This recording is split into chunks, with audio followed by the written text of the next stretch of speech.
So these are going to be the top 10 best decks after the buffs and nerfs, and I'm just going to start off with Aggro Mage because it's rising in popularity and it has the highest win rate on Hearthstone Replay right now. The idea of the deck is pretty simple. You have a lot of 1 and 2 drops to get some pressure on the board, and a lot of them generate you more resources. Prismatic Elemental, Suspicious Alchemist, Arcane Worm, Arc Splitter, and a bunch of other things as well that just draw you cards. Then when you hit the late game, you want to ideally have Agwyn or have Agwyn die and get another minion with her Death Rattle, and burst your opponent down with Arcane Bolts, and that's assuming you didn't already kill them with your other damage spells and early pressure. Late game, you can also play the Deathborn to get a board of 2/2 skeletons that can also help you close out the game, but it's less consistent, but it's still pretty strong.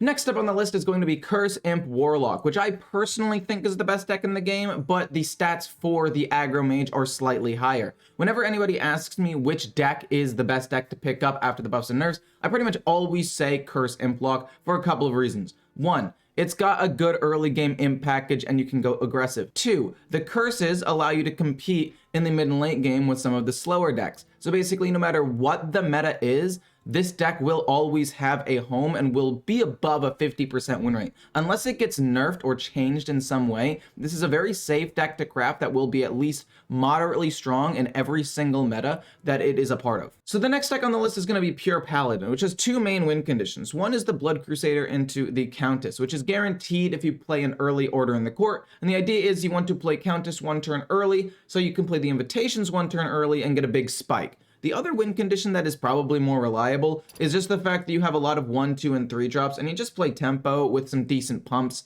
Bannerman, Seal of Blood, and the Interrogating Sermon are really good to just pump up everything a little bit, and you can overwhelm your opponent with stats and Divine Shield. The other thing that wins games is Seal of Blood. +3/+3 and Divine Shield on its own is really good, but when you're able to get it twice by playing the Lightblade before it and then pumping it up and pumping up something else, it can just win games on its own if you play it turn 2 into turn 3. You can also play on turn 5, play them both at the same time for a pretty big spike as well. And overall, this deck is just really strong. The next deck on this list is going to be Big Spell Mage, which is strong for 3 main reasons. 1, the Prince Renathal nerf did not affect this deck at all. It was usually a 30 card deck anyway, and the 40 card versions were just objectively worse because they were less consistent. Next, you have the fact that combos have slowed down, which allows you to stall out a little bit more and play Barbaric Sorceress, Magister, Morderesh, Belinda, and your big spells a little bit more consistently. And honestly, that helps into a slower meta quite a bit because you can go for more value. And then the other thing is aggro. Oh, aggro is going to be a problem. That's going to speed up the meta. You have a lot of freeze with the Snow Flurry as well as Varden and even the Nightcloak Sanctum.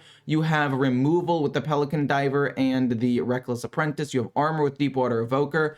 Honestly, this deck does not lose to aggro that hard a lot of the time. The next deck on the list is going to be Spell Demon Hunter, or Nominion Demon Hunter, whatever you want to call it, and it's strong for a couple of reasons. 1, it just wasn't nerfed as hard as the Quest Demon Hunter was because it isn't as reliant on the Unleash Fel. You have other lifesteal cards like the Warblades and the Deal with the Devil. And then 2, the fact that the meta is becoming more aggro board-based instead of just pure combo-based means that playing these minions with the Warband, the Deal with the Devil, and a weapon like the Warblades allows you to fight for board a little bit more consistently, which can shut down aggro decks, as opposed to relying exclusively on Unleash Fel with some spell damage to win, which is what the other Quest Demon Hunter deck did. The next deck on the list is going to be Evolve Shaman, which is strong for several reasons. You've got the Tiny Toys Convincing Disguise turn 7. You've got Goldshire Knoll, Schooling, and Muck Pools combo. Schooling reduces the cost of Goldshire Knoll. You play it early with a Muck Pools and get a 10 mana card really early on. Not to mention the fact that Glug is just a good play on turn 7. Same with Command of Neptulon. Prescience is always going to draw you one of these expensive cards and give you taunt minions. The only issue with this deck literally is the inconsistency. Sometimes you can evolve into something kind of weak and then your board gets wiped and you lose.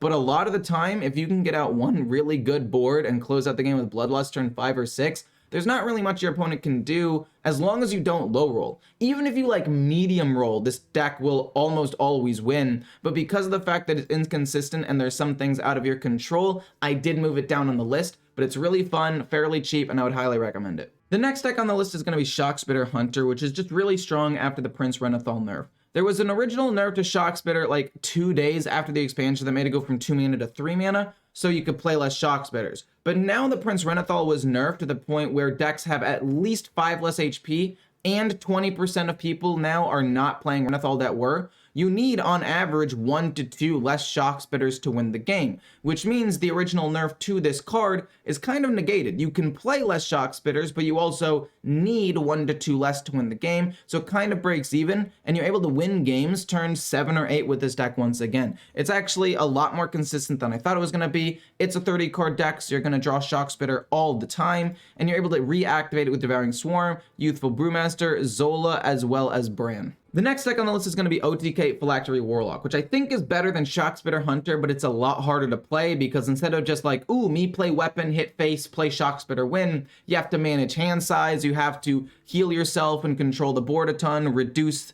the mana cost of cards, and also play like 5 to 6 cards on your final turn. That being said, it does really benefit from all the other combo decks slowing down. This deck would usually win games around turn 8 or 9, I want to say, which was a little bit too slow when Miracle Rogue was getting an 11 attack weapon turn 3. But now that that and the Naga Priest as well as Death Rattle Rogue have all been nerfed to the point where they're 1 to 2 turns slower, all of a sudden this deck, which matches up good into aggro with a ton of cheap removal, and is still a pretty fast combo deck, is rising in the meta. I would really recommend this deck. It's one of my favorite ones. The next deck on the list is going to be the budget deck, and that is going to be Aggro Druid. Honestly, this is just always going to be on the list because it costs less than a legendary. It is 1,520 dust to craft, and you're not going to get a deck this good for this cost. Yes, it's very linear. Yes, it can be countered super easily, and the win rate's only about 51.5% as of right now, which is a lot lower than some of the other decks on this list. But